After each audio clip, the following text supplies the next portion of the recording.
It was supposed to be a quiet weekend, a chance to disconnect from everything. The chaos of the divorce, the noise of the city, the constant hum of people and problems. Greg just wanted snow, silence, and solitude. He booked the cabin weeks ago, secluded, remote, surrounded by mountains and buried deep in the woods, exactly what he needed to clear his head. The storm had started earlier than expected. Heavy snow pelted the windshield, the wipers struggling to keep up. The road ahead was barely visible, a winding trail of white stretching endlessly through the forest. His GPS kept rerouting, recalculating, as if unsure of the terrain. He should have turned back hours ago, but the thought of getting off the grid was too tempting. Then, the car's engine flickered. The dashboard lights dimmed for a moment, and the radio crackled before switching stations on its own. Static filled the cabin, followed by a faint, haunting tune, a child's lullaby, slow and out of tune. Greg froze. He adjusted the dial, but the song continued, even after turning the volume all the way down. Then it stopped, just like that, as if it had never been playing. He shook his head, blaming stress and exhaustion. Just a glitch. But then he saw something, or someone, standing in the middle of the road. A figure still and pale, facing away, unmoving in the snow. He slammed the brakes, but by the time the car skidded to a halt, the road was empty.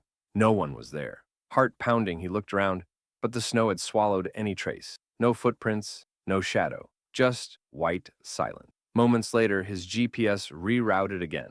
A new road appeared on the screen, a small detour through the woods. The route looked unfamiliar, but it cut the travel time by half.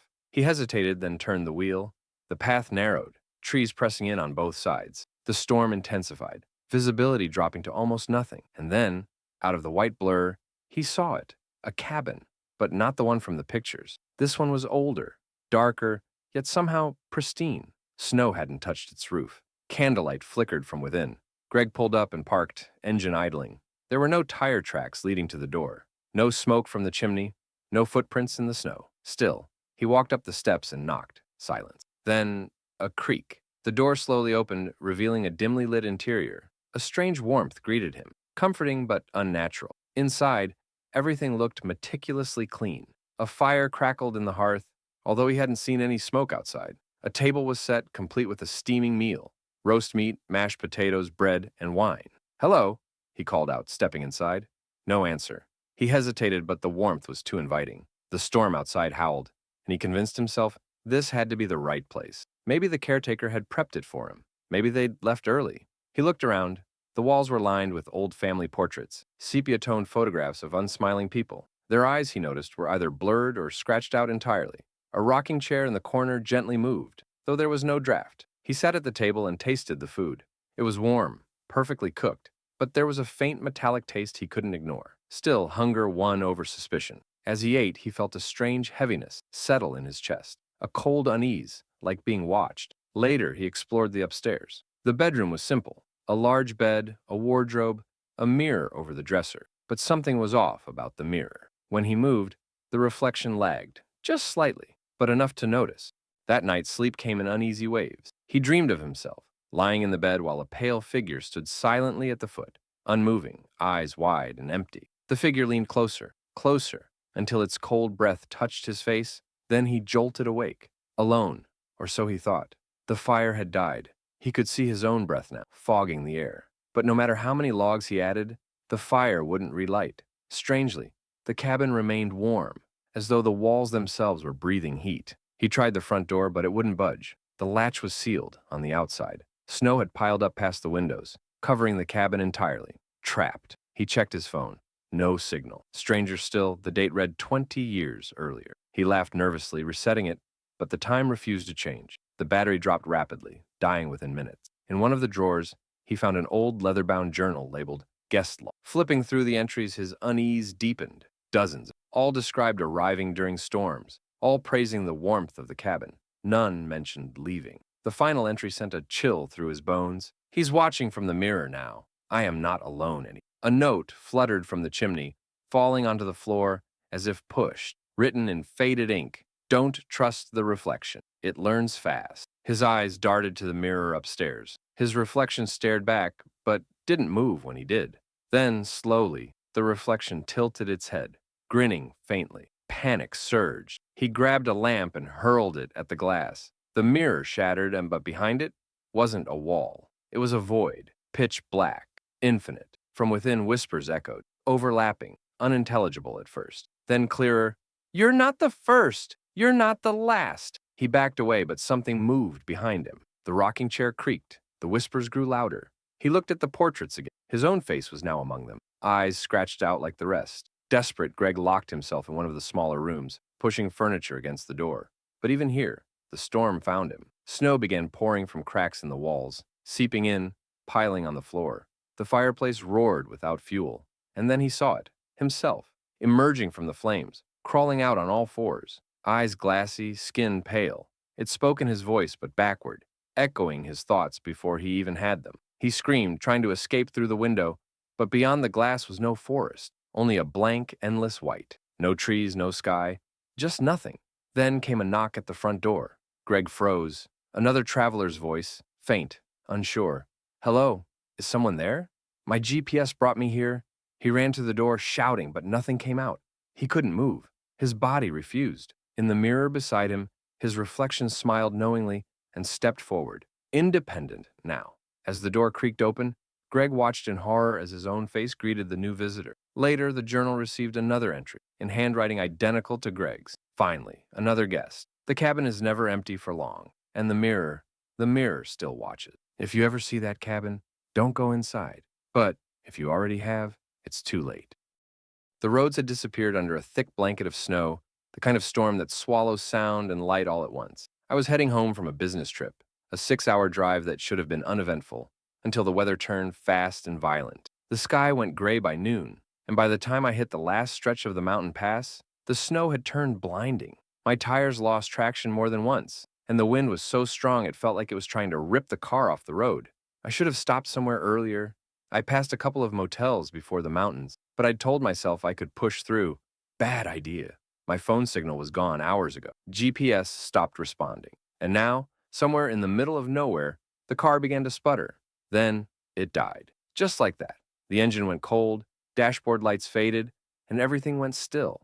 The silence was suffocating. I tried starting it again, but nothing. Not even a click. I checked under the hood, even though I knew I wouldn't know what I was looking for. The battery was fine. Everything looked fine. But it wouldn't start. Then I saw the light, faint, flickering, and deep in the woods off the road, like a lantern. I stared at it for a while, unsure if it was real or just a trick of the snow, but it moved, like someone was walking, guiding it through the trees. I didn't want to leave the car, but the temperature was already dropping fast, and staying inside would be a death sentence. I wrapped my coat tighter and stepped into the snow. As I walked toward the light, it felt like the forest swallowed the sound of my footsteps. Even the wind seemed quieter in there. The light bobbed steadily ahead, always just a little too far. I called out. No response. I called louder. Still nothing, but it kept moving, deeper into the trees, and I followed. Eventually, I came upon a cabin.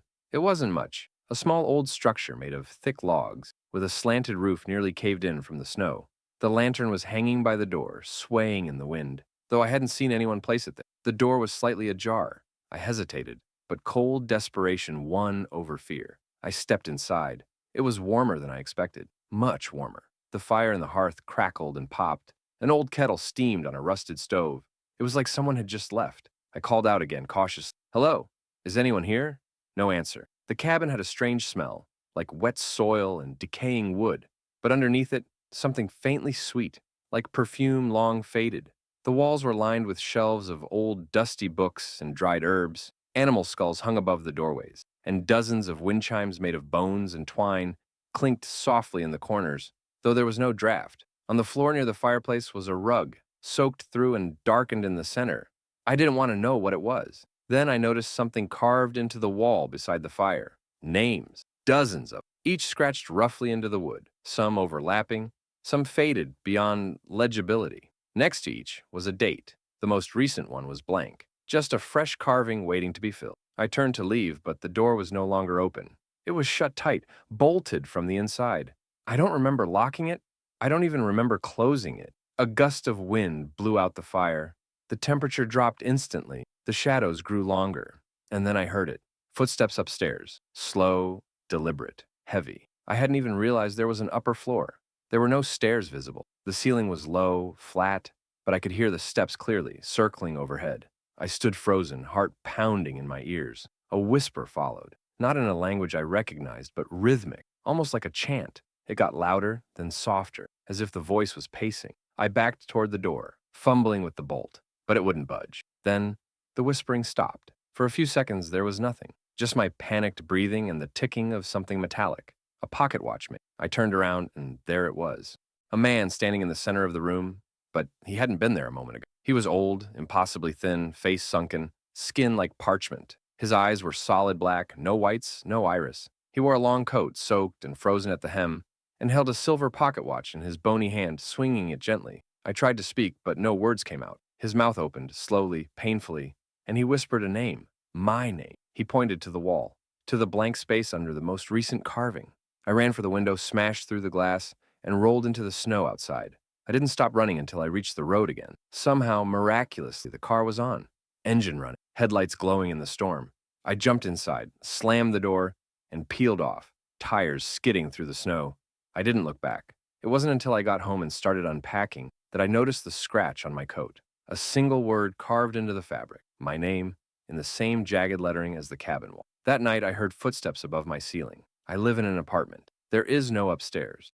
I was never fond of winter, but this one felt different, colder, heavier, like the air itself carried a warning. It was early January, just after the holidays, and I'd been house-sitting for my cousin in a remote cabin up north while he vacationed with his family. A quiet place tucked away in the woods, a so-called getaway from the noise of the city.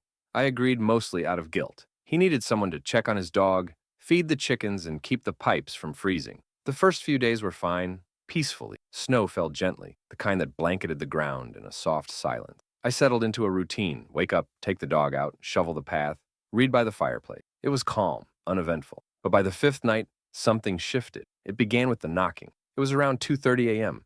I just put out the fire and was heading to bed when I heard it. 3 slow knocks on the front door.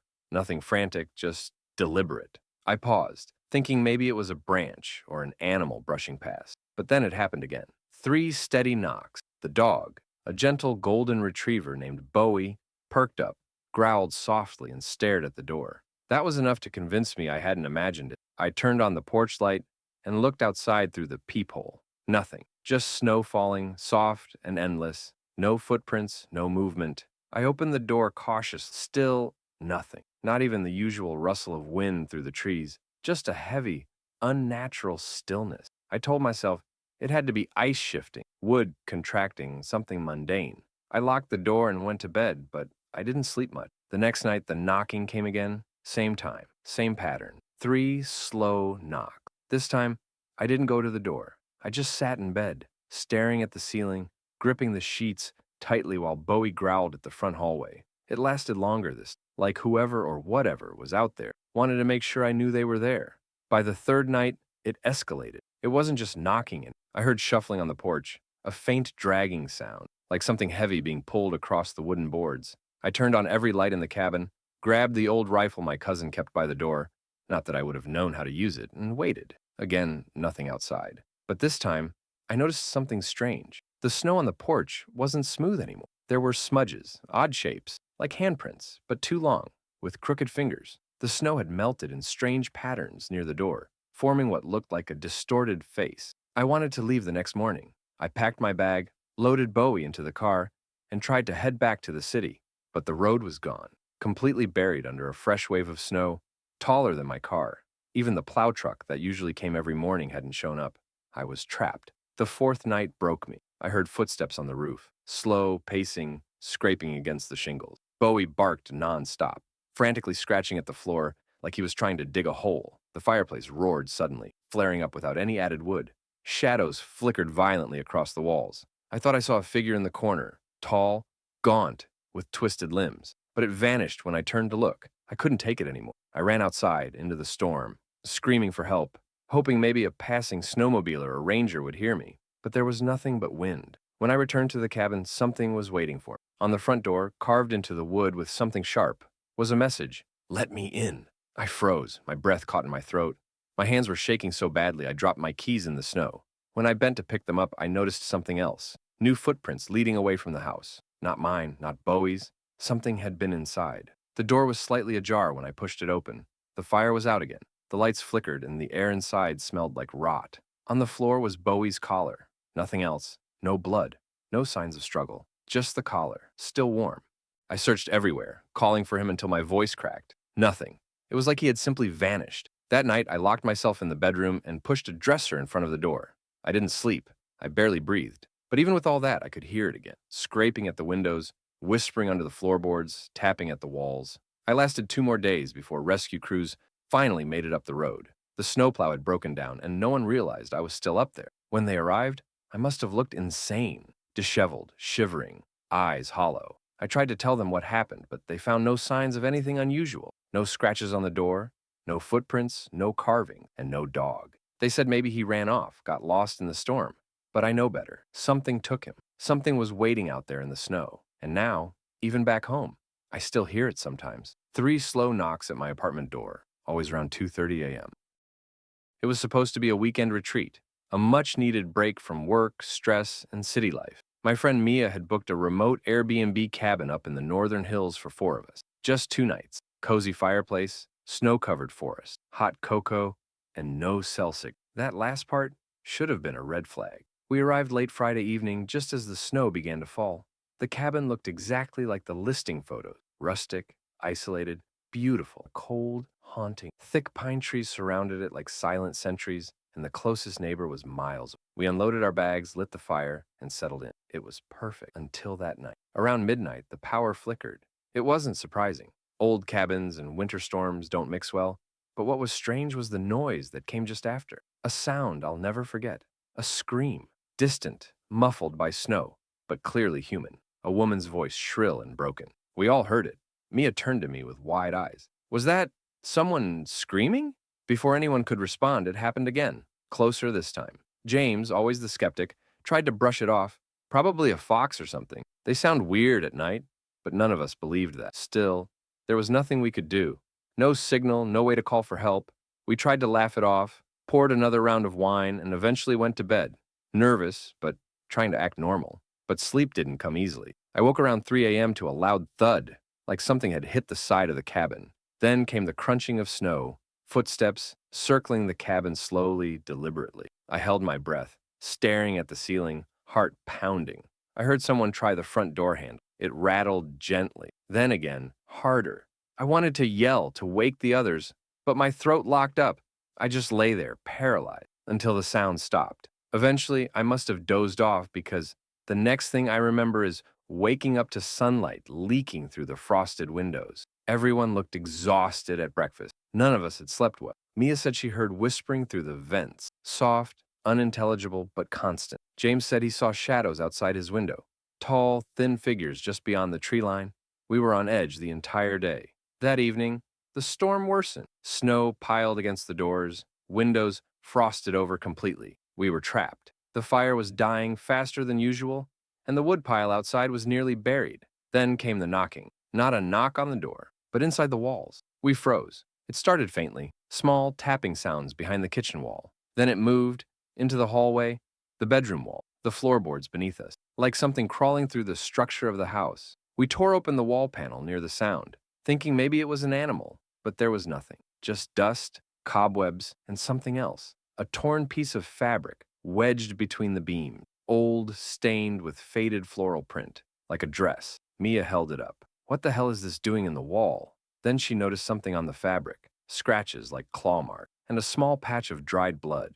We didn't sleep at all that night. The whispers returned, but this time, they weren't just in the vents. They were in the room, surrounding us. And then, just before dawn, we saw her. A pale figure standing just outside the window, a woman in that same floral dress, soaked and tattered. Her mouth was open like she was screaming, but no sound came out. Her eyes were hollow, black. When James rushed to the door to confront her, she vanished into the snow. But when he stepped outside, he found something buried just beneath the snow. Bones, human bone, a shallow grave. That was the final straw. We packed what we could, forced the car down the unplowed road, and didn't look back. Later, we searched for information about the cabin. Turns out it had a dark past. Years ago, a woman had disappeared from that very cabin during a winter retreat. Her body was never found, but her friends said she vanished one night during a storm. Some say she'd gone mad. Others believe something took her. Either way, her screams were never explained. And now, every winter, guests report the same thing. Whispers in the walls, shadows in the woods, and a pale woman in a floral dress screaming silently at their window. I still hear her sometimes, even now, miles away from that cursed place. Sometimes, when snow hits the ground and the night gets too quiet, I swear I hear her, scratching at the walls, begging to be let in. It was supposed to be a simple snowplow shift. I worked for the local municipal services department in a quiet mountain town, the kind of place that disappears beneath snow for half the year. Plowing wasn't glamorous, but it paid the bills. The night shift was lonely, but I'd gotten used to it. Just me, the machine, the hum of the engine, and an endless blanket of white under flickering streetlights. That night started off like any other. It was mid-February, and the snowstorm had hit earlier than expected. I was assigned Route 17, an old road winding through the outskirts of town and into the wooded hills. No houses out there, just a few abandoned cabins and a single shuttered ranger station. It was the kind of place most drivers hate. Narrow, icy, and completely isolated. I didn't mind, or at least I didn't until that night. The snow was coming down heavy. Visibility was garbage, and I had to drive slow, inching forward through the thickening drifts. After an hour, I made it past the first bend and into the deeper forest stretch. That's when I saw something strange ahead. Footprints. Clear human footprints in the fresh snow, right in the middle of the road. Barefoot, I slammed the brakes. The plow groaned to a halt. I stared out into the swirling white, trying to make sense of what I was seeing. The prints weren't old, too clean, too sharp. Someone had just walked through there, and they weren't wearing shoes. That wasn't even the worst part. The prints didn't start anywhere. There were no signs of someone coming from the woods. It was like they had simply appeared in the middle of the road, and they didn't lead anywhere either. They just stopped about 20 feet ahead. I got out of the plow to take a closer look, stupidly curious. I followed the tracks, flashlight shaking in my hand. I kept expecting to find someone, maybe a lost hiker, maybe a prankster. But I found nothing, just silence. The kind of silence that presses into your chest and makes you feel like you're being watched. I turned back toward the plow. That's when I noticed the second set of prints. These weren't human. They were longer, thinner, twisted, almost like fingers instead of feet. Whatever it was had followed my own tracks from the truck, and now they were just a few feet behind me. I spun around with the flashlight, heart racing. The beam caught the trees, snow, nothing else, but I could feel it. Something was there, just beyond the reach of light. I ran back to the truck, climbed in, locked the doors. My hands wouldn't stop shaking. I tried to radio dispatch, but the signal was dead, just static. Then the engine died. No sputter, no warning. It just stopped. That's when the fog rolled, thick, unnatural, like a wall of smoke. I couldn't see more than a foot out the windshield. The air inside the cab grew colder, like something was draining the heat out of it. I heard tapping on the window, soft at first, then harder, a slow, deliberate rhythm. I turned my head and saw it, just the outline of a face through the frost-covered glass. No features, just a smudge of shadow. A hand pressed to the window, fingers too long, too many joints. I screamed and turned on the high beams. Gone. The shape vanished in the light, but the snow in front of the plow had changed. The footprints were back. This time, they were circling the truck. I didn't wait. I grabbed the emergency starter pack, popped the hood, and prayed as I reconnected it. The engine coughed, sputtered, and finally roared back to life. I didn't care about clearing the rest of the route. I just drove, fast, tires skidding, chains rattling, heart hammering. I didn't stop until I was back in town, under the orange glow of the street lamps, surrounded by something that finally felt normal. When I reported what happened, no one believed me. They said I'd been tired, hallucinating, cold-induced stress. But I know what I saw. The next morning, I went back, took my own truck, brought a buddy along. We followed Route 17 all the way to the spot. The footprints were gone, but the frost on the passenger side window still held a mark, a faint handprint, too long, too thin, etched into the glass like it had burned itself into the surface. They rotated me off night shift after that, said I needed rest. But sometimes, when it's late and the snow starts falling heavy, I swear I hear that tapping again, soft, rhythmic, just outside my window. It was supposed to be a peaceful weekend getaway, just me and my younger brother Liam, spending a few days at our family's old winter cabin. We hadn't been there in years, not since our parents passed away. I thought it'd be good for us, clear our heads, share some memories, maybe reconnect a bit. But I should have listened to my gut the moment we arrived. The snow had started falling hard on the drive up, thick flakes blurring the windshield as we climbed the winding mountain road. By the time we reached the cabin, it looked completely buried, like it hadn't seen a visitor in decades. Snow piled up against the door. The windows were rimmed in thick frost, and the woods surrounding the place were deathly quiet, like the entire world was holding its breath. Liam didn't notice. He was excited, bouncing around, trying to get the fireplace going and talking about hot chocolate. I tried to match his energy, but something felt off. That first night was uneventful. We had dinner, played some old board games, and eventually went to bed. The wind howled outside, and I could hear the trees creaking under the weight of the snow. It was eerie but normal for a place that remote. At around 2:30 in the morning, I woke to a strange sound. It was faint at first, like someone dragging something heavy through the snow.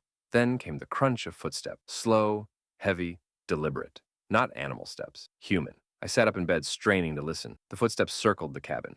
One, twice, then stopped right outside my window. I didn't dare move. I just lay there, heart pounding in my ears, staring at the ceiling, waiting for something to happen. And then it did. A single knock on the window. Not loud, just one soft, deliberate tap. I waited, terrified, but heard nothing else. Eventually, I fell asleep again. Maybe my mind made it up. Maybe it was a branch tapping the glass. But the next morning, Liam looked pale and tired. "Did you hear someone walking outside last night?" he asked quietly at breakfast. I hesitated, then nodded. "Yeah, I thought it was just—" "There was a face at my window," he interrupted. "I only saw it for a second. It was smiling." He looked shaken. I tried to play it down, but that cold, sinking feeling in my chest wouldn't go away. Later that day, I went outside to check around the cabin. I didn't expect to find anything, but I did. Footprints, deep, human-shaped footprints in the snow, leading all the way around the cabin. They didn't come from the forest. They started from nowhere and disappeared the same way, like someone had just materialized outside our home. I followed them a little further toward the tree line. That's when I found the first mark, carved into one of the trees. A strange symbol, an eye surrounded by jagged lines, like it had been scratched in with a knife. More trees had the same mark, 5 in total. All circled the cabin. I didn't tell Liam. I didn't want to scare him. But that night, things escalated. We heard whispering. At first, it sounded like it was coming from the walls, low, unintelligible murmurs. Then it moved to the ceiling, the floor, the fireplace. We couldn't understand the words, but they were constant, insistent. Liam was terrified. He curled up on the couch and refused to move. I tried to stay calm, but I couldn't shake the feeling that something was inside the cabin with him. Then came the knocking, this time on the front door. 3 slow knocks. I grabbed the axe we kept by the woodpile and looked through the peephole. Nothing, just snow. Then the back door slammed open. We rushed into the kitchen and found the door swinging wide, snow blowing in. No footprints, no sign of anyone. Just the wind and something new. Another symbol carved into the wooden doorframe. The same eye, freshly etched. We didn't sleep at all that night. At dawn, we packed up to leave. I didn't care about the storm. I didn't care that the road might be impassable. We just needed to get away from that. But as we started down the driveway, I glanced in the rearview mirror. Something was standing at the cabin window, watching us. A pale figure with a too wide smile and hollow eyes. And the worst part? It was waving. We never spoke about it again. We never went back. The cabin still stands, buried in snow, surrounded by those marked trees. Sometimes, when it snows heavily in town, I still hear whispers in the wind. And I wonder, did we ever really leave that thing behind? Or did it follow us home? It was the blizzard of the decade, they said. A once-in-a-generation whiteout that would blanket everything in silence and snow. I wasn't planning on being stuck in it, but fate had other ideas. I was driving back from a late shift at the hospital. It was supposed to be a quick trip, just 30 miles of empty rural highway to my house, on the outskirts of town. I knew the snow was picking up, but I figured I'd beat the worst of it. I was wrong. Visibility dropped within minutes. The road vanished beneath a thick white sheet, and I couldn't see more than 10 feet ahead. The headlights barely cut through the falling snow. My tires slid more than once, and I knew if I didn't find shelter soon, I'd end up in a ditch, or worse. That's when I saw it. A faint glow in the distance, barely visible through the storm. It looked like lights from a house. I followed it, crawling forward at 5 miles an hour until I reached the source, a small, weathered cabin tucked just off the road. There were no tire tracks in the driveway, but the lights were on. Smoke drifted from the chimney. Someone had to be home. I pulled in and knocked on the door, teeth chattering, breath visible in the freezing air. No answer. I knocked again, harder. Still nothing. I was about to turn around when the door creaked open on its own. The warmth hit me like a wave. The fire was crackling in the hearth. The lamps glowed softly. The place was rustic but cozy. Thick rugs, wooden furniture, shelves lined with old books. "Hello," I called. "Sorry to barge in. I just needed shelter from the storm." No response. I stepped inside cautiously, shutting the door behind me. Everything looked lived in. A cup of tea sat steaming on the coffee table. A coat hung by the door. But no one was there. I should have left. But the cold had sunk deep into my bones, and the fire was too tempting. I told myself maybe the owner had just stepped out for wood or was in the bathroom. I'd explain myself when they returned. I sat on the couch, warmed my hands by the fire. Time passed. The storm outside grew worse. The wind howled like it was alive, battering the cabin with icy fists. And still, no one came. I started to feel uneasy. The longer I stayed, the more wrong the place felt. It was too perfect, like a photograph of a cozy home, rather than the real thing. I wandered toward the hallway, curious. That's when I saw the mirror. It hung at the end of the hallway, tall, ornate, with a heavy wooden frame, but something about it chilled me to my core, because the reflection wasn't right. I saw the hallway, but not myself. The mirror showed the walls, the rug, the lamp, everything perfectly except I wasn't in it. I waved my hand in front of it. Nothing. No reflection. And then, the hallway in the mirror began to change. The walls darkened, the firelight dimmed. The door at the far end, one that didn't exist in the real hallway, began to open. I backed away slowly. The mirror still showed nothing of me, but now there was something else in the reflection. A figure, tall and gaunt, stepping through the door in the mirrored hallway. Its face was obscured by shadows, but I could feel its eyes on me. I turned and ran back to the living room, except it wasn't the same anymore. The fire had gone out. The lamps flickered dimly. The teacup was shattered on the floor. The tea now a dark, thick liquid that smelled like rot. I stumbled toward the door, heart pounding, only to find it gone. The front wall was smooth wood now, no door in sight. The windows were bricked up like they'd never been there. I was trapped. Then I heard it. Footsteps, slow and heavy, coming from the hallway behind me. The same hallway that had shown that thing in the mirror. I ran toward the kitchen, looking for anything. A back door, a window, an exit. Nothing. The layout had changed. The house was warping around me. Then the whispering started, low and guttural, like multiple voices speaking at once. My name, over and over again. Daniel! Daniel! I covered my ears, shaking, stumbling into what used to be the bedroom. The bed was gone. The walls were covered in mirrors, every one of them reflecting not me, but it. That same figure closer and closer each time, until in the last mirror it was standing directly behind me. I turned, nothing. But when I looked back at the mirror, it was smiling. That's when the cabin began to shake. The storm outside roared louder, but it wasn't snow anymore, it was ash. The air grew thick with it, choking, suffocating. I collapsed to my knees, barely able to breathe. Then, just as suddenly as it started, it all went silent. I opened my eyes. I was back in my car. Engine running, windshield wipers squeaking against the glass. The cabin was gone, no lights, no building. Just trees and snow. I drove straight home without stopping once. But sometimes, when I'm alone and I catch my reflection in a window or a mirror, I don't always see myself right away. Sometimes I see that hallway, and sometimes it's still walking toward me.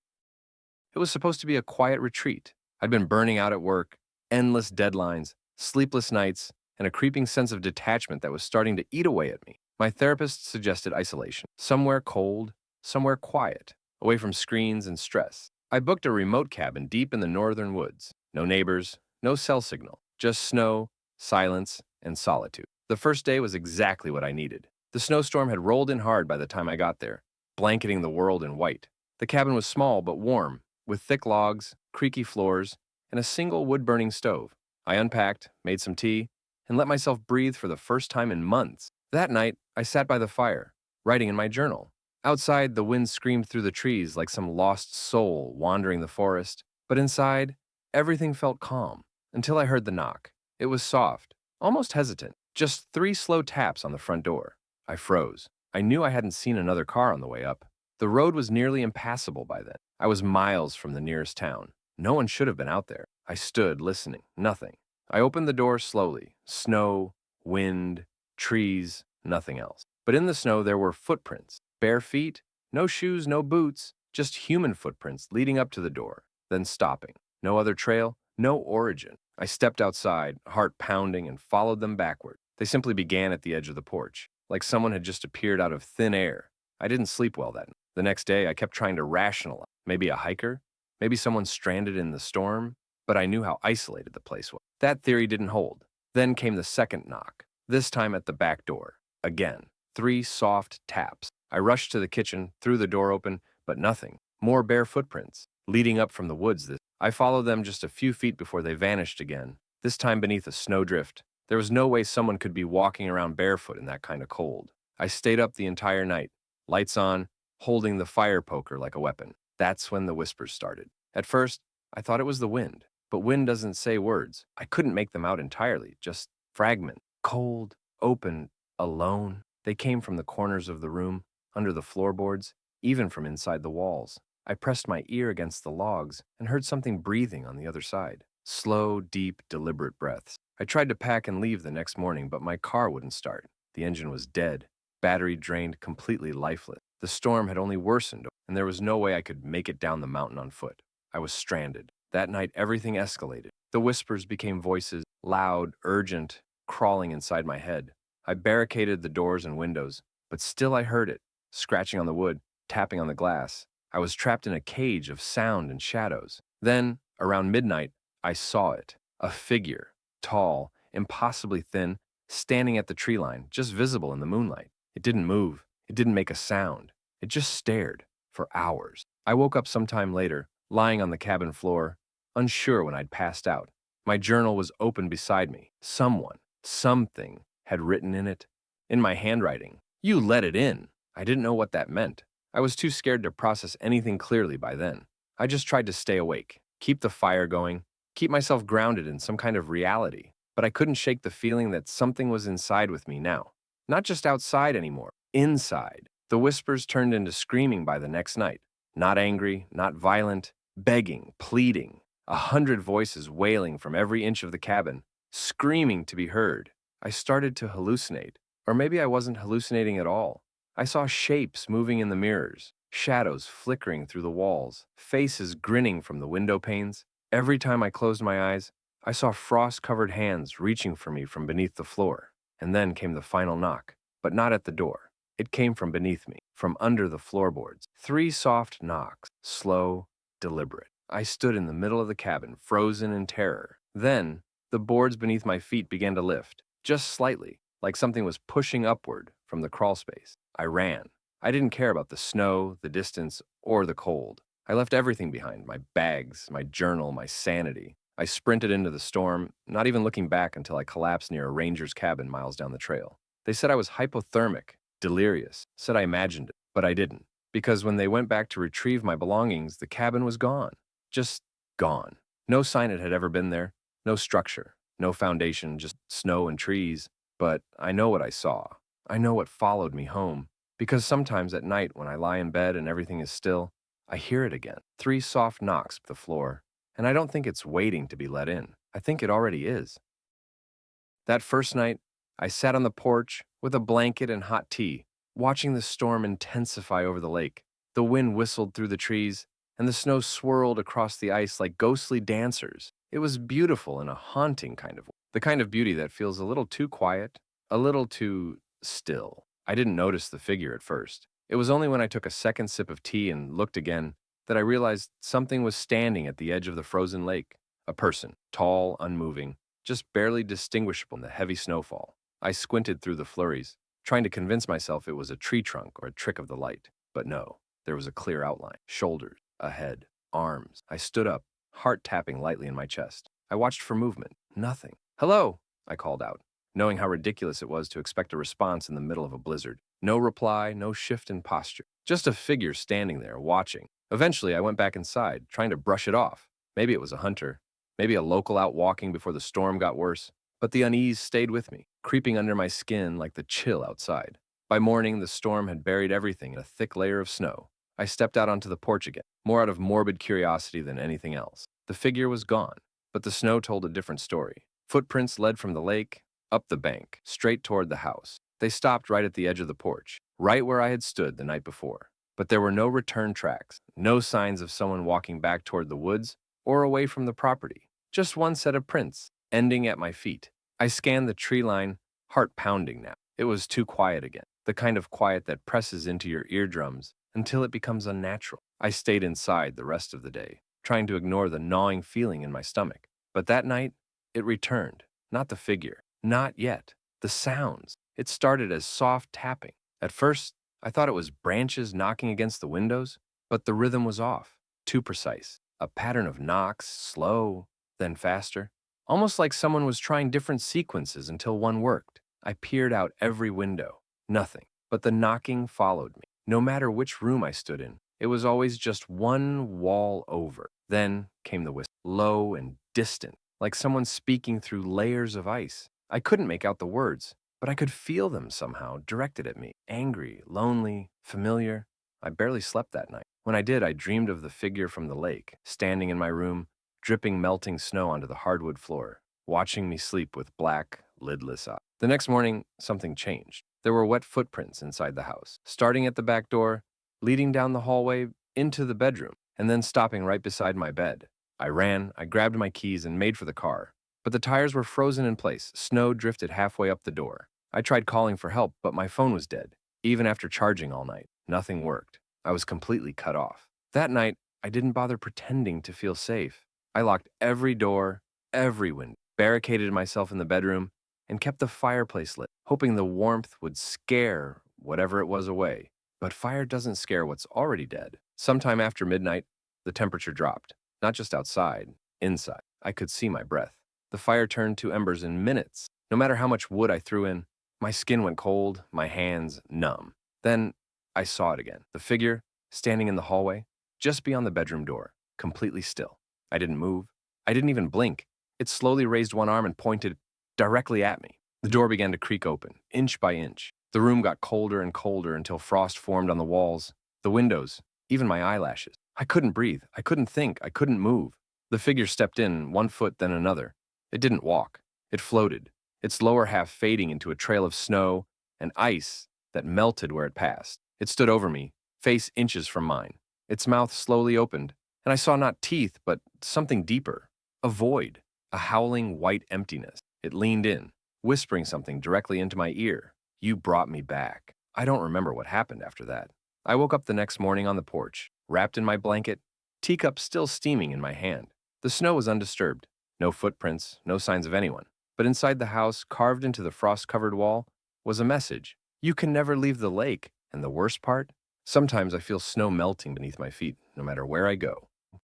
The storm had stranded me in the worst possible place, an old roadside motel on a stretch of highway that barely showed up on GPS. I hadn't planned to stop there. I was supposed to drive straight through to my cousin's, but the blizzard rolled in fast, swallowing the road in white. My tires slipped, visibility dropped to nothing, and I had no choice but to pull off when I saw the flickering vacancy sign through the snow. The motel looked abandoned from the outside. Weather-worn siding, broken neon letters, and a front office lit by a single dim bulb. I had to bang on the bell at the front desk for 5 minutes before someone shuffled out from the back. An old woman with watery eyes and skin like parchment handed me a key without saying a word. Room 6, the hallway smelled like mildew and smoke. The carpet was faded and squishy underfoot, and my room, well, it was barely better than the car. Faded wallpaper, a stained mattress, and a humming radiator that only half worked. But it was dry, and I was too tired to care. I tried to call my cousin, but there was no cell service, not even a single bar. The motel Wi-Fi didn't connect either, just an error screen that flashed every time I tried. I should have left then. The first strange thing happened just after I got under the covers. I heard footsteps in the hallway. Not unusual, I thought. Maybe another guest. But they didn't fade. They just kept pacing, back and forth. Slow, dragging steps, right outside my door. I peeked through the peephole. Nothing. But when I opened the door to check, I found something lying on the floor.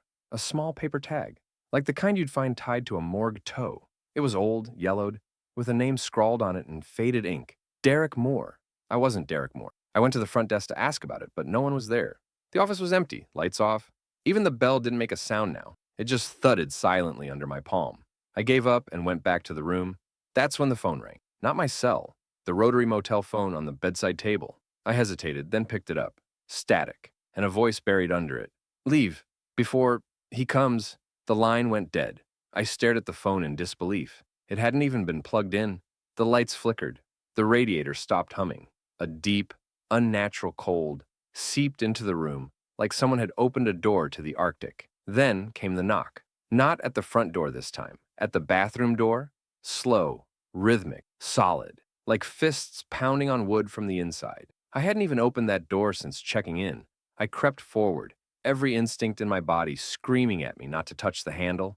But I had to know. I had to see. I opened it. Nothing. Just a cracked mirror, stained sink, and a clawfoot tub with rust around the drain. But when I turned back, the door slammed shut behind me, and I saw something in the mirror that wasn't in the room.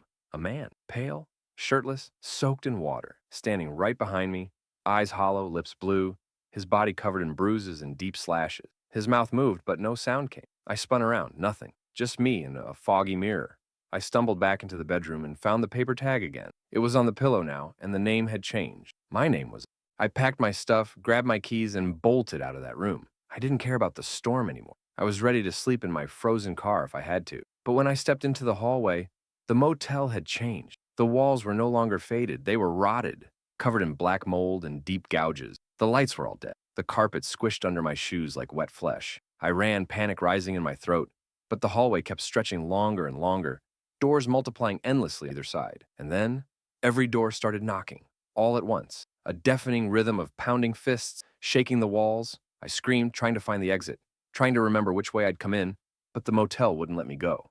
The doors burst open one by one, and behind each one, corpses, dripping, slashed, mouths wide open, screaming without sound. I don't know how I got out. I don't even remember leaving the building. I woke up in a snowbank, miles down the highway, frostbitten and shivering. A passing trucker found me and took me to a hospital. When the police searched the area, there was no motel.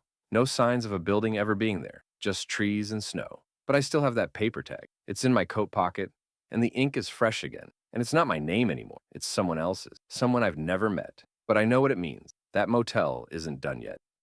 It was supposed to be a peaceful getaway, a winter writing retreat I'd signed up for months in advance. A few of us aspiring authors, holed up in a cozy lodge in the middle of the mountain, cut off from distractions and surrounded by snow. The photos online had shown a rustic cabin with a roaring fireplace, hot cocoa, and views that would inspire even the most creatively blocked minds. But what I arrived to was something else entirely. The lodge was older than the pictures made it seem, weather-beaten, dimly lit, and eerily quiet. The other writers hadn't arrived yet, or so I was told by the lodge caretaker, a gaunt man named Thomas, with skin like cracked parchment, and a voice so soft I had to lean in to hear him. He handed me a heavy iron key and gestured toward room 4 without saying much else. The hallway was lined with old portraits, people I assumed were former owners or guests. Their eyes always seemed to follow me, no matter which way I turned. I told myself it was just my nerves. I was here to write, after all. Solitude was part of the deal. But that first night, I didn't get a single word on the page. The wind screamed outside like it had a voice. The windows rattled in their frames and the floorboards groaned, even when I wasn't walking on them. I swore I heard whispers in the walls, tiny murmuring voices that grew louder the darker it got. Around midnight, I heard footsteps overhead, loud, dragging footsteps, like someone was pacing back and forth on the floor above. But the caretaker had said I was the only guest until the others arrived the next day. I assumed he had a room upstairs, maybe checking on the place. But the way the steps paused directly above me, then followed me when I moved to the other side of the room, didn't feel normal. The next morning, I asked Thomas about the noise. He just smiled and said, "Old lodges have their ways of remembering things." That wasn't comforting. Later that day, I tried to work in the main study. The fireplace crackled, snow fell softly outside, and for a brief moment, I actually felt okay, until I noticed one of the portraits had changed. It was subtle at first. The face seemed slightly different, more gaunt, the eyes darker, sunken deeper into the skull. I swore it looked more like. I blinked. No way. Just my imagination. That night, I woke up to the sound of scratching, not from outside, from inside the walls. Something with claws, long and thin, dragging along the wood behind my headboard. It wasn't an animal. It followed a pattern, scratching, pausing, then knocking, almost like it was trying to spell something out. I moved to the armchair in the corner, turned on every light in the room, and sat there until morning. When I got up to go to the bathroom, I found muddy footprints on the floor. Not mine. They started at the foot of my bed, led to the door, then circled the chair I'd been sitting in. No one else had entered the room. I would have heard it. I would have seen it, unless they'd already been in the room before I woke up. I tried to leave. I packed my things and went straight to the lobby, but the front door wouldn't open. The handle turned, but the door wouldn't budge, like something had frozen it shut from the inside. I tried the windows, nailed shut. I even screamed for help, but the snow had swallowed everything outside. There was no one, no sound. Then I noticed the portraits again. They'd all changed now. Every face was distorted, mouths wide open in silent screams, eyes bleeding black tears, hands raised in desperation, and in the middle of them, one face had fully morphed. It was mine. I ran back to my room, panicking, heart pounding. The whispers were louder now, angry, frantic. The walls shook, the floorboards cracked beneath my feet, and then the door slammed shut behind me on its own. The lights went out. I was trapped in complete darkness, with only the wind and the whispering to keep me company. And then I saw it, a shape in the corner of the room, tall, spindly, crawling across the ceiling like a spider, eyes glowing faintly, its body twisted and jerking in impossible movement. It dropped to the floor with a sickening thud, and slowly it started crawling toward me. I backed against the wall, screaming, clawing at the door, but it wouldn't open. The thing stopped inches from me, its head tilted sideways, studying me, and then it whispered my name. I don't remember much after that. When I woke up, I was in the snow, just outside the lodge. The sun was rising. Everything looked normal again, but the lodge was empty, abandoned. No sign of time, no signs of life at all. The police later told me the lodge had been closed for years. No one had stayed there since the last retreat a decade ago, when a writer named Derek Moore went missing. Room 4 had been sealed shut ever since. But I know what happened. I know what still lives in that place. And now, sometimes when I close my eyes, I hear scratching in the walls again. I think it followed me home. It was the kind of snowstorm that felt like it had swallowed the entire world. Thick, relentless flakes fell in sheets, blanketing the roads, the trees, everything in blinding white. I was driving back from visiting my parents out in the countryside, trying to beat the worst of the storm, but I was already too late. The highway was deserted. No tire tracks, no lights, just me and the swirling snow. My car's wipers couldn't keep up. The snow got heavier. The wind howled like a living thing, and soon my headlights were reflecting off nothing but a white wall. Then my car started to sputter. The gas gauge was almost empty. I'd forgotten to refill before leaving town. I pulled off to the shoulder, or what I thought was the shoulder, and turned the engine off to save what little fuel was left. That's when I saw it. A house, barely visible through the storm, standing on the edge of the forest just a few hundred feet away. No lights, but a distinct silhouette. A two-story farmhouse with a front porch, slightly tilted like it had weathered years of harsh winters. I didn't want to sit in my freezing car and wait for help that probably wouldn't come until morning. The house looked old, but maybe someone was home. Maybe I could borrow a phone, or at least wait out the storm in warmth. The snow swallowed my footsteps as I trudged toward it. The closer I got, the more I noticed how strange the house looked. The shutters were crooked, windows frosted over from the inside. The front door was half open, creaking softly in the wind. I knocked. No answer. "Hello?" I called out. Still nothing, but something compelled me to step inside. The air inside was still and bitterly cold, like the house hadn't been heated in years. Dust hung in the air, and the wooden floor groaned under my weight. The furniture was old-fashioned. Antique chairs, a dusty couch, a grandfather clock that had stopped ticking at 3:17. Everything looked like it had been left untouched for decades. I stepped into the hallway and froze. There were footprints in the dust, bare footprints, human, leading from the front door into the darkness deeper inside. And they weren't mine. I should have turned back. I know that now. But I followed them. The trail led to the kitchen, where a single candle flickered on the counter, as if recently lit. There was no power in the house, no hum of electricity, no running water, but that candle, it was fresh. I called out again, more uneasy now. Then I heard it, a whisper, not from behind me, not from another room, from beneath me. There was a trapdoor in the floor, half hidden under a faded rug. The whispering grew louder the closer I got, a soft, rhythmic sound, like voices chanting something in a language I couldn't understand. I pulled the rug aside. The trapdoor had old iron hands, and it creaked loudly as I lifted. A ladder descended in complete darkness, the whispering echoing up from below like a ween carrying voices. I didn't go down. I couldn't. Something inside me screamed not to. But as I turned to leave, I heard a new sound. Footsteps upstairs, deliberate, like someone pacing directly above me. I stared at the breath caught in my throat. Then a loud thud, something heavy dropping just above the trapdoor.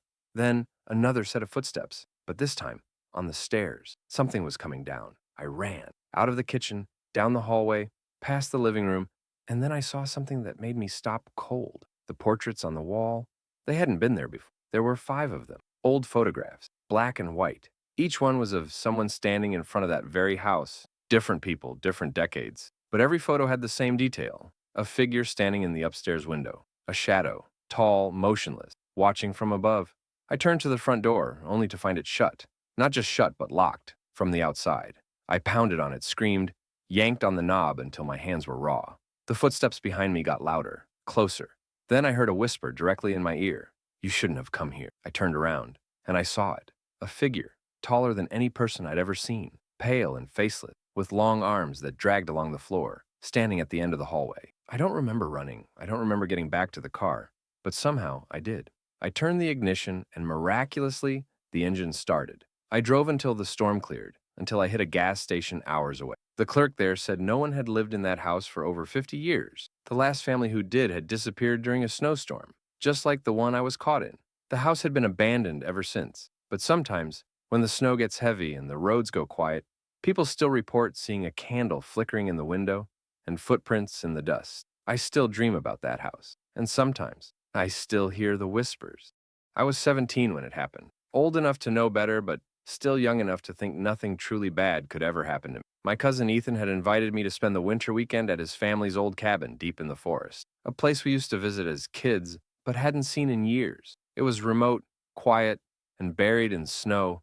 Honestly, it sounded perfect. I needed a break from everything: school, home, life. We arrived late in the evening, the snow already thick on the ground and still falling fast. The cabin was almost exactly as I remembered: small, wooden, creaky, with that old musty smell of aged timber and fireplace smoke. Ethan had brought his dog, Max, a big shepherd mix, and for some reason, having him around made me feel safer in that isolated place. That first night was calm. We lit a fire, played cards, and talked about how we used to pretend the cabin was haunted when we were kids. It was stupid fun, but sometime after midnight, Max started growling at the window. There was nothing out there, just snow, trees, and dark. We laughed it off.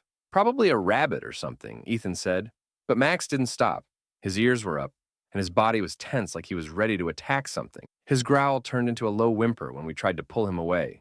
That's when I noticed something that made my stomach twist. There were footprints in the snow just outside the window. Not boot prints. Bare feet, human, but too large, and spaced strangely, like whoever made them had a long, staggering gait. And the prints didn't lead toward the cabin. They started right outside the window and vanished into the forest. We didn't sleep well after that. The next morning, Ethan went out to grab firewood from the shed behind the cabin.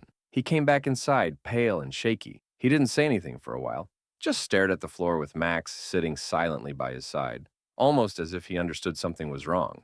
Eventually, Ethan muttered, "There was something in the shed."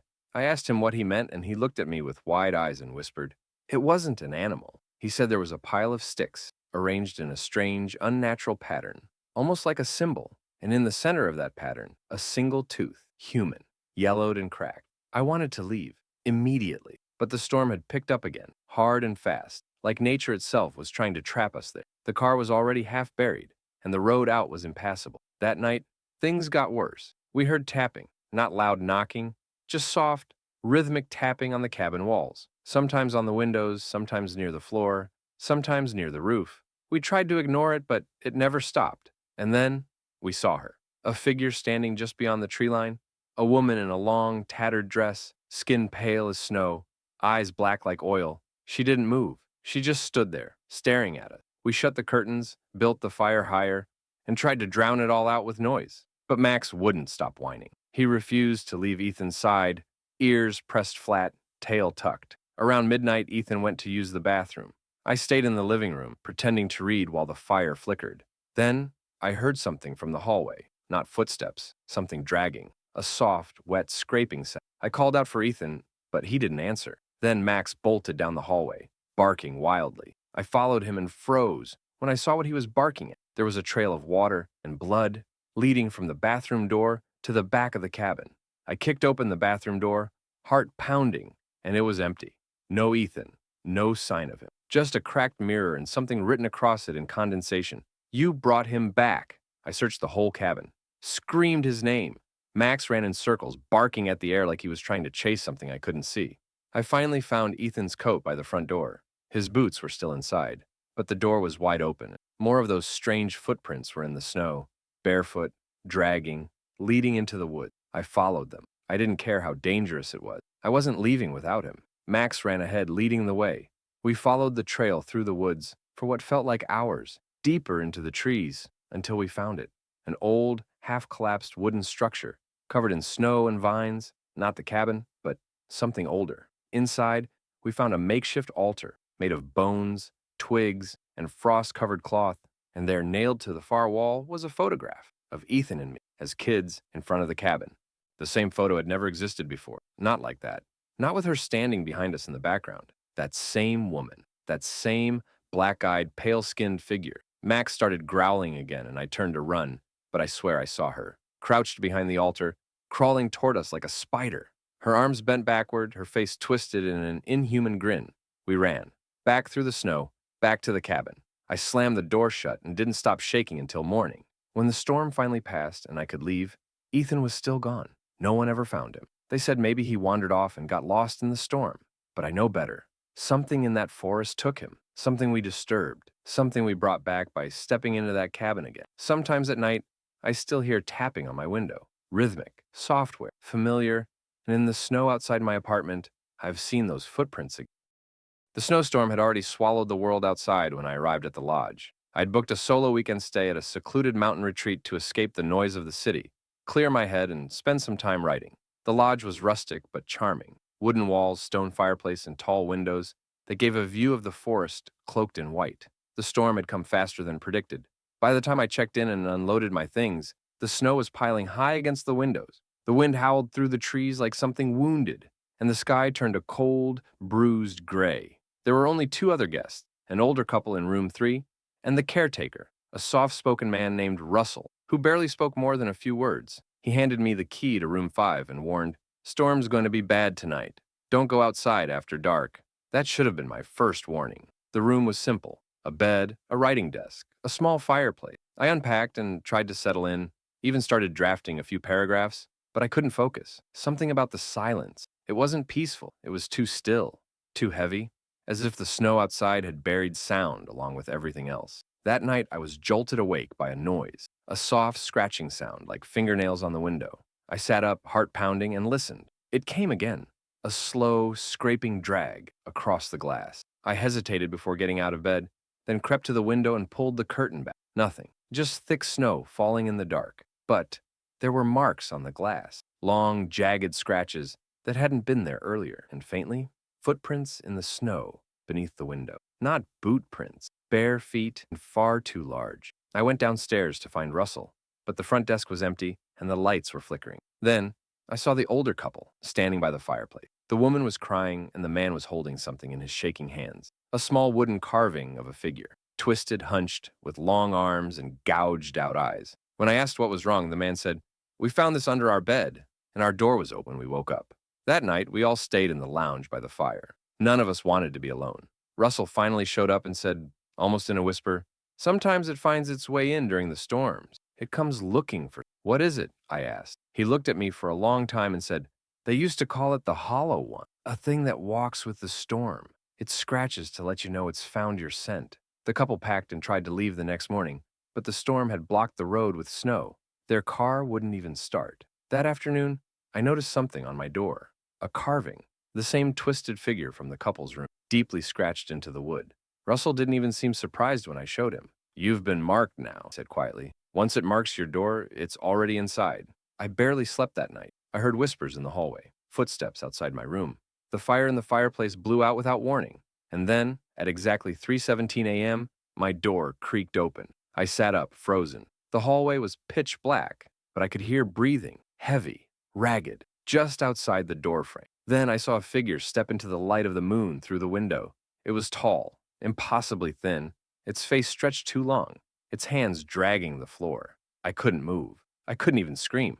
It just stood there for a moment, then slowly turned and walked back into the dark. When I could finally move, I ran to Russell's room. It was empty, completely cleaned out. His clothes, his suitcase, even his bed, gone, like he'd never been there at all. The couple was gone too.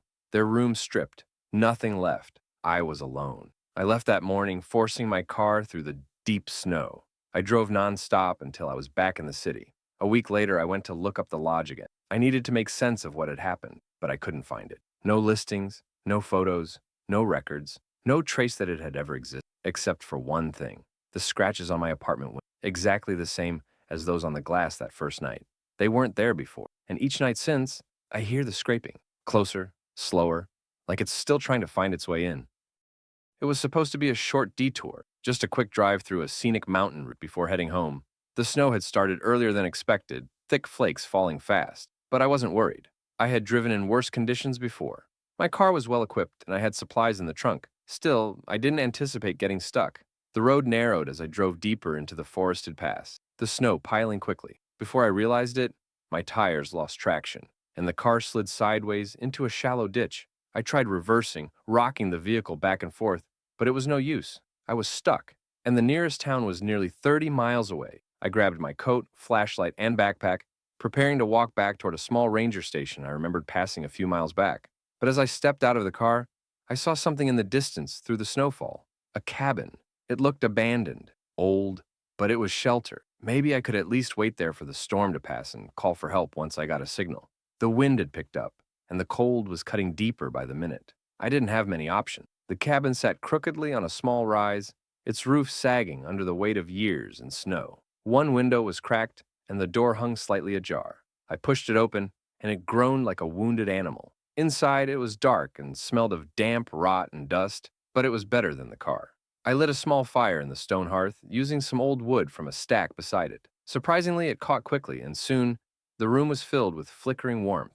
The furniture was minimal, a table, a chair, and a moth-eaten couch. Cobwebs draped from the ceiling beam, and strange symbols had been carved into the wood along the walls. I didn't pay them much attention. Probably just some weird old folk art, I figured. I sat down by the fire, warming my hands, trying to relax. That's when I heard it. A knock.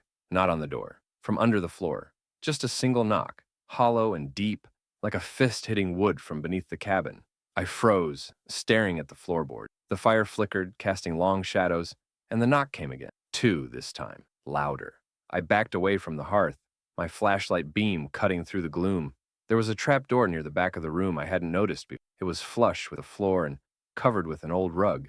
But now that I looked closely, I saw it was slightly open, barely an inch. Something moved behind it. I stared, paralyzed, as the trapdoor slowly creaked upward. Not all the way, just enough for something to slide out.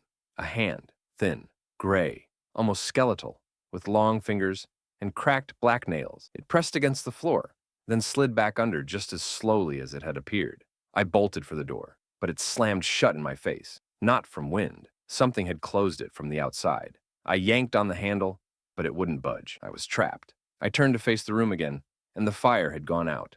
The cabin was in near darkness now, save for the faint moonlight trickling in through the broken window. I tried to stay calm, tried to tell myself it was all a hallucination. Maybe I had hit my head in the crash. Maybe the cold was getting to me. Then I heard the breathing, raspy, wet, coming from below. The trapdoor opened wider, slowly, silently. Whatever was beneath it was being careful not to make too much noise this time.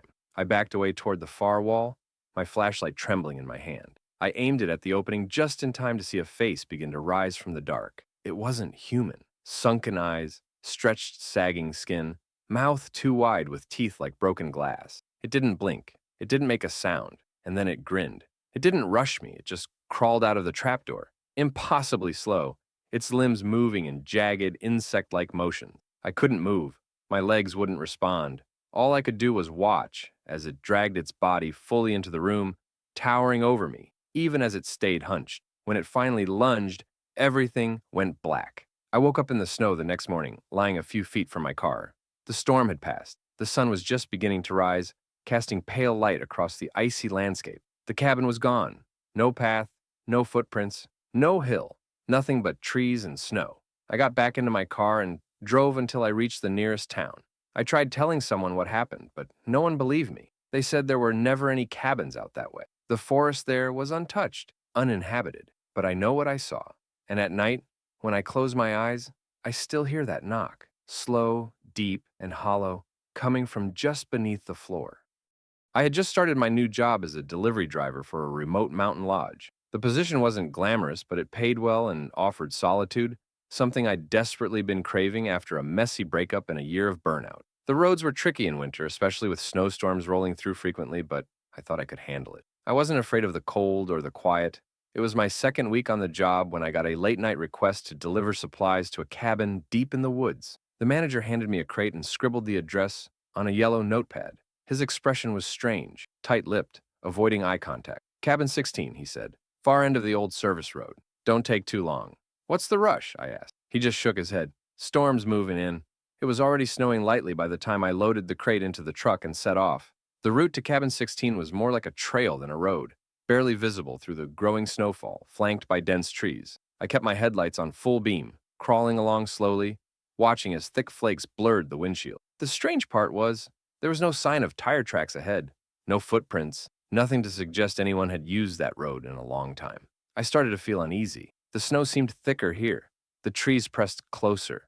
The silence grew oppressive. Then I saw the cabin. It was older than I expected.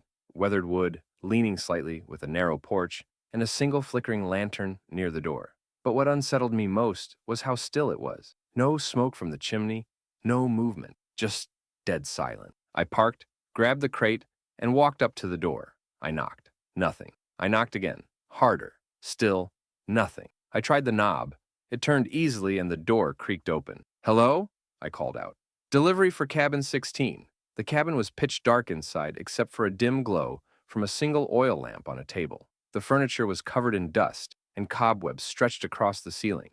It looked abandoned, like no one had lived there for years. I set the crate down on the table and was about to leave when I saw something scrawled on the wall behind the lamp. Words, scratched deeply into the wood. "Don't let it in!" I stared at it for a second, chills crawling down my spine. Then I heard a noise, faint scratching, from the back room. "Hello?" I called again, stepping toward the sound. A cold gust blew through the cabin, slamming the door shut behind me. I rushed back to open it, but it was stuck, frozen solid. I yanked the handle, but it wouldn't budge. Then, the scratching got louder. It wasn't coming from inside the room. It was coming from under the floor. I took a step back, heart hammering, and the lamp flickered violently before going out, plunging the cabin into darkness. My flashlight was in the truck. I stood frozen, listening to the sound grow louder. Scraping, crawling, something sliding just beneath the floorboard. Then I heard a whisper. So faint, so close, it felt like it was right behind my ear. "Let me in." I turned around fast, but there was nothing there. Just the shadows. And then the trapdoor in the center of the floor creaked open. It was too dark to see clearly, but something began to rise from the hole, something pale and thin, with limbs that didn't move quite right. It dragged itself halfway out, its face obscured by stringy hair and hollow darkness. I could see the shape of it, too tall, too misshapen, and the smell that followed was rot and damp earth. I ran for the door, pounding at it with everything I had. I screamed, kicked, rammed my shoulder into the frame. The wood cracked, then splintered, and I finally tumbled outside into the snow. The storm had worsened. Wind howled through the trees, the snow coming in thick sheets now. I didn't look back. I sprinted to the truck, jumped in, and tore out of there, tires slipping on the icy road. I didn't stop until I reached the main lodge. The manager was still there, waiting. I must have looked like a ghost, covered in snow, panting, eyes wide with terror. I tried to explain what happened, but he didn't ask questions. He just said quietly, "You shouldn't have gone to cabin 16. No one's lived there in years." I stared at him. "But you sent me you gave me the crate." He shook his head.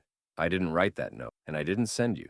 I didn't sleep that." I stayed in the lodge's common area, near the fireplace, watching the snow through the window. At one point, just before dawn, I heard it again, a soft scratching at the door, and a whisper through the keyhole. "You opened the door once, you'll open it again." I quit the next day. But sometimes, when the wind picks up and the snow starts to fall heavy outside my apartment window, I still hear it, the scraping, the whispering, and I don't think it's done with me. It had been years since I visited my grandparents' cabin. Tucked away in the far reaches of the northern woods, the old place had always held a certain rustic charm, a nostalgic refuge from the chaos of the city.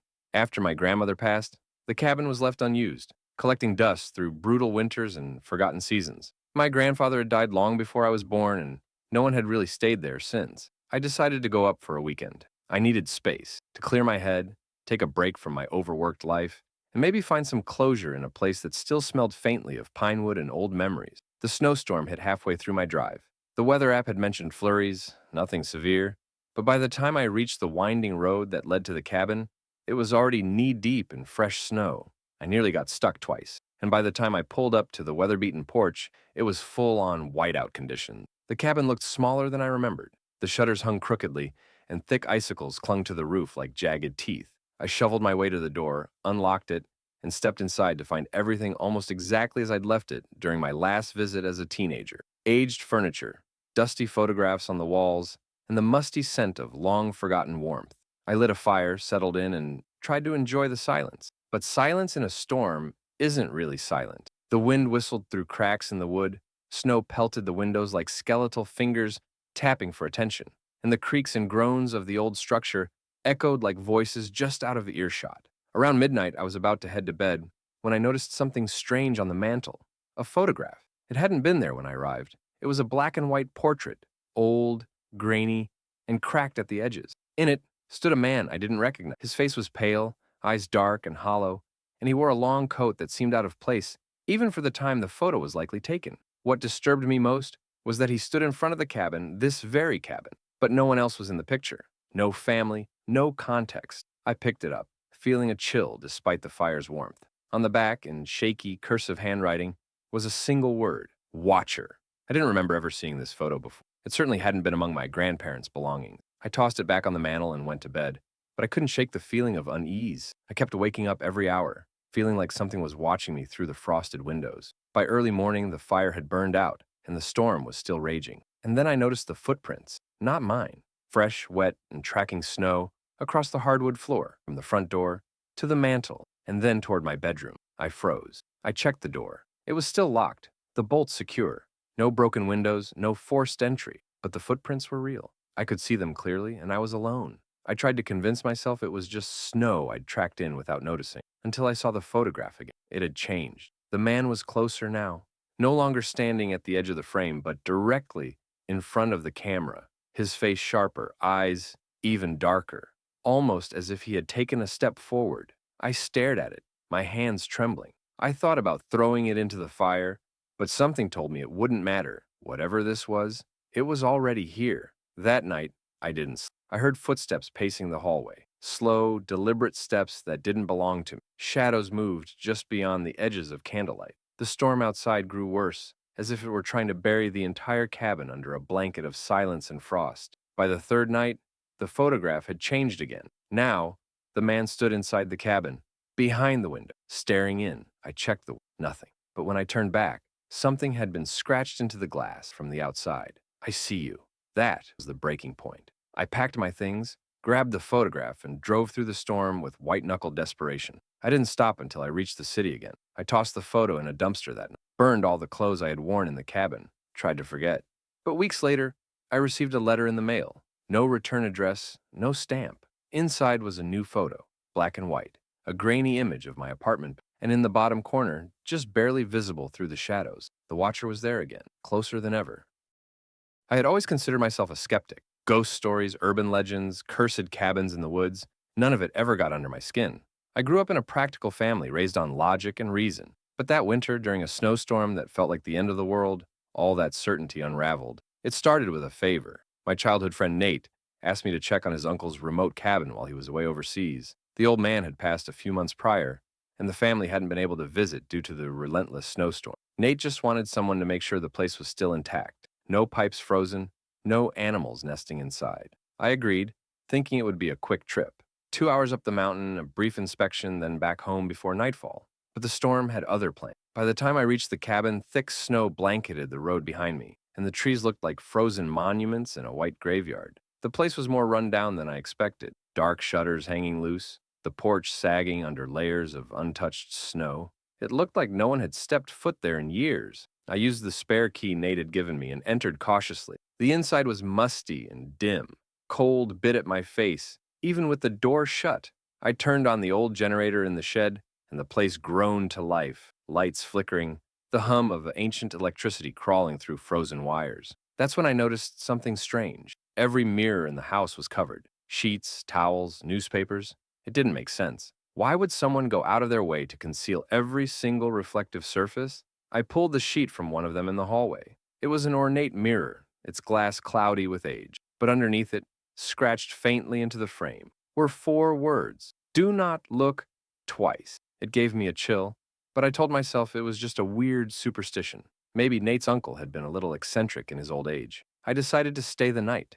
The snow was falling too hard to safely drive back. I lit a fire and found a few old blankets to warm up the living room. I poured myself a drink from a dusty bottle of bourbon I found in a cabinet and sat in front of the fire, trying not to think too hard about the mirror. But then I saw something, a flicker. In the reflection of the hallway mirror, something had moved. It was too quick to catch fully. A dark shape, almost human, slipping from one side of the hallway to the other.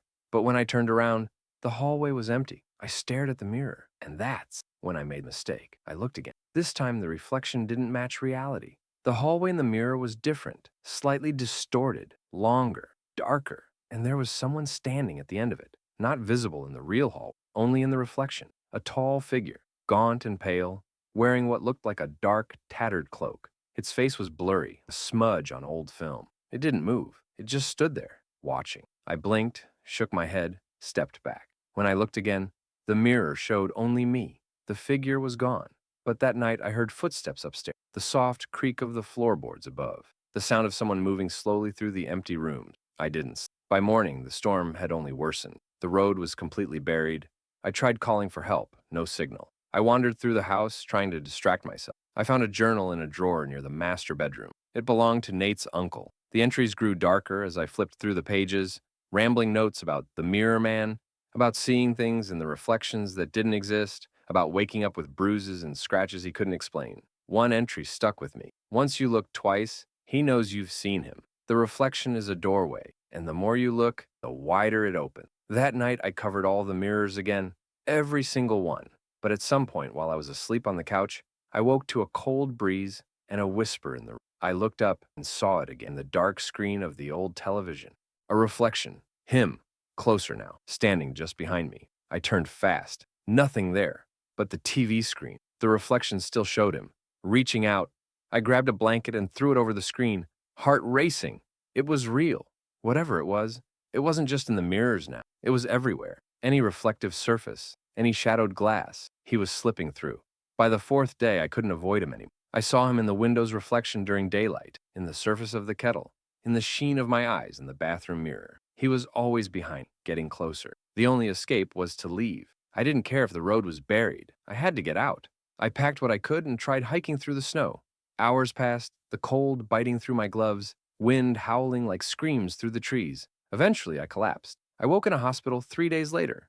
A rescue team had found me near the forest edge, nearly frozen. I told the doctors everything. They said I must have hallucinated, that isolation and hypothermia played tricks on the mind. But I know what I saw. And last week, when I got home, I noticed something in my bathroom mirror, a handprint, inside the glass. And every time I walk by, I swear it moves just a little more, waiting for me to look again. I hadn't spoken to my sister Claire in over a year when I got her voicemail. She sounded frantic, panicked. Her words were barely coherent between shaky breaths and gusts of wind. All I could make out was, "I need help. The cabin, something's wrong. They're in the snow." That was all. I didn't hesitate. I packed my car and drove through the storm, ignoring the blizzard warnings and road closures. Claire had moved into our late uncle's secluded hunting cabin, deep in the mountains. She wanted peace and solitude after a messy divorce, and the place was remote enough to give her exactly that. But now, in the middle of a vicious snowstorm, something had clearly gone very wrong. By the time I reached the trail that led to the cabin, my tires were sliding across the icy road, and visibility was reduced to a few feet. I parked at the trailhead and hiked the last mile through knee-deep snow. The world around me was deathly silent, the kind of silence that presses against your ears until it starts to feel like sound itself. I reached the cabin just as night fell. The place was dark, no lights, no smoke from the chimney, and the front door stood slightly ajar, groaning softly in the wind. Inside, it was chaos. Furniture was overturned, a shattered mug lay in the corner, and Claire's coat was on the floor. But there was no sign of her, only a strange pattern drawn in the snow on the wooden floor. Someone had tracked in snowy footprints in a looping, spiral shape around the living room, leading straight to the fireplace. The odd part was, there were two sets of footprints. One set belonged to Claire. The other was barefoot. I followed the prints, calling her name, but no answer. My flashlight flickered as I stepped into the back room. That's when I noticed something scrawled on the frosted window pane in what looked like charcoal or ash. "They live beneath the snow." It made my stomach tighten. I searched the rest of the cabin, shouting for her, checking the basement, the attic. Nothing. I was about to call the police when I heard it. A soft tapping sound from outside. Not on the door, on the window. I turned slowly, my flashlight catching the faint outline of a face. On the other side of the glass, it was pale, almost translucent, pressed against the window as if trying to peer inside. The eyes were too wide, unblinking, and its mouth was slightly open, showing rows of blackened, rotted teeth. When I shined the light directly on it, it vanished. I rushed outside with my flashlight, but there was nothing there. Only fresh footprints leading from the window to the woods, barefoot again. I followed them. I don't know why. Maybe it was desperation, maybe it was some instinct. But I kept walking through the forest, deeper into the snow-covered trees. The prints grew erratic, zigzagging and overlapping, and then they simply stopped, vanished into the untouched snow. I stood there, breath fogging in the cold air, when I heard whispering. It was faint at first, barely audible over the wind. Then I saw her, Claire, standing at the edge of a frozen stream, arms wrapped around herself, staring at something beneath the ice. I called out, ran to her. She didn't move. Her lips were moving, but no sound came out. When I got closer, I saw what she was staring at. Shapes. Beneath the ice. Humanoid. Distorted. As if frozen mid-motion. Twisted faces with gaping mouths and hollow eyes. Bodies curled like they'd been caught mid-scream. Dozens of them, buried just below the surface. Claire finally looked at me. Her eyes were wide and unfocused. They're not dead. They're waiting. I grabbed her arm and pulled her away. She resisted at first, but eventually let me lead her back to the cabin. Inside, I tried to warm her up, wrap her in blankets, get the fire going, but she kept staring at the window. They come when the snow covers the ground. They rise from underneath. The deeper the snow gets, the closer they come. I wanted to believe she was just delirious from the cold, but then I heard it again, that tapping on the window. Only this time, it was coming from all sides. Every window. The sound grew louder, more frantic, like dozens of fingers drumming against the glass. When I opened the door to try to scare them off, there was nothing there, just snow swirling in the wind, but the footprints had returned, barefoot, surrounding the cabin. I locked the door, dragged furniture in front of it, and stayed awake all night with a fireplace poker in hand. I kept hearing whispers, muffled scratching beneath the floorboards, like something crawling just underneath the surface. When dawn came, the tapping stopped. The whispers faded. Claire and I left that morning. I helped her move back into the city, and we've never spoken about the cabin since. But I still see them sometimes. In deep snowbanks, just at the edge of my vision, faint impressions of hands, faces, footprints that vanish when I try to look directly at them. And every winter, when the snow begins to fall heavily, I wake in the middle of the night to the sound of tapping on my window. I was never supposed to be in that blizzard. I was supposed to be on a plane, sipping coffee at 30,000 feet, flying home to my warm apartment in California. But a last-minute change in plans, a canceled flight, and a borrowed car turned my journey into a detour through a snow-choked mountain pass. I thought I could beat the storm. I was wrong. Visibility dropped to almost nothing halfway through the drive. My GPS lost signal, and my car started sliding on the ice-slick road. I was crawling at 10 miles an hour when I saw a sign, Winterfall Lodge, 2 miles ahead. I figured it was a roadside inn or maybe a ski cabin. Either way, it was shelter, and I needed it badly. The road up to the lodge was barely a road at all, just a winding path through frost-bitten trees, barely visible in the blizzard, but I made it eventually. The building emerged through the snow like something out of another time, ornate, tall, and strangely well-maintained for a place that looked like it hadn't seen guests in decades. I knocked once. The door creaked open by itself. Inside, everything was immaculate. Polished floors, a roaring fireplace, vintage furniture. Classical music played softly in the background, and warm light flickered from old chandeliers. It felt surreal, dreamlike. A woman appeared from a side hallway. She wore a long burgundy dress and had a cold, porcelain smile. "Welcome to Winterfall," she said. "We don't get many guests this time of year." She showed me to a room on the second floor. It was beautiful. Canopy bed, velvet curtains, antique furnishings. A little too beautiful for a lodge hidden in the middle of nowhere. But exhaustion won over suspicion. I thanked her, locked the door, and collapsed onto the bed. That night, I had the strangest dream. I was walking through the hallway, but everything was quiet, eerily still. The walls seemed to breathe, and shadows moved without any light. I passed rooms with open doors, and inside I saw guests, motionless people, sitting in chairs, staring at nothing. Some had frost on their skin. Some had ice forming on their fingers and lips, like they'd been frozen mid-thought. When I turned to run, I saw something in the mirror at the end of the hall. Not me. Someone else wearing my clothes, smiling. When I woke, my door was open, and there were footprints, bare, wet footprints, leading from the hallway into my room and back out again. I stormed downstairs to ask the woman at the desk what was going on, but she was gone. So was the fire. So was the music. The whole place was cold and dead. The chandeliers were off, and the front door was nailed shut. I tried to leave, but every exit was sealed. The windows wouldn't break, no matter how hard I hit them. The glass wouldn't even crack. Then I noticed something in the main hall, portraits. I hadn't seen them the night before, but now they were everywhere. Paintings of former guests, dozens of men, women, even children, all staring blankly forward, all painted with a disturbing level of detail. And in the very center of the wall, a new painting, me, painted in perfect detail, even down to the scar on my left eyebrow and the crease in my coat. But my expression was wrong. I looked too still, too stiff, too dead. I ran to my room, grabbed my bag, and tried to break through one of the upstairs windows. But as I reached for the latch, I felt something behind me. Cold breath on my neck. I spun around. I spun. Nothing. But the mirror in the corner of the room, it didn't reflect me. It reflected someone else again. Someone who looked like me but wasn't. He was smiling, that same still, cold smile from the portrait. I turned the mirror around. I didn't sleep that night. I wandered the halls in search of I found the kitchen empty and rotting. I found the basement filled with old trunks and frozen furniture. And then I found the door behind the main fireplace. It led to a small room filled with dozens of old suitcases. Names were carved into the wood above them, names of guests. Each suitcase had clothes, photos, journals, all from people who'd stayed here, all from people who'd never left. I opened one journal, dated 1973. The last entry read, "They take your reflection first, then your warmth, then your soul."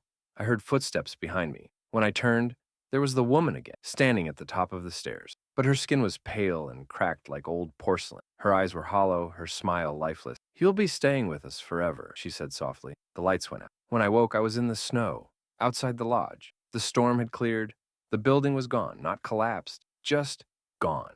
I stumbled back to the road and was found hours later by a passing snowplow. When I told the authorities, they said no such lodge existed in the area. They took me in, warmed me up, helped me get home. But when I got back to my apartment, there was a package waiting, no return address. Inside, wrapped in aged velvet, was a framed portrait, me, painted in oil. Same pose, same frozen smile. And behind the canvas, scrawled in faint, icy letters, "We'll be waiting."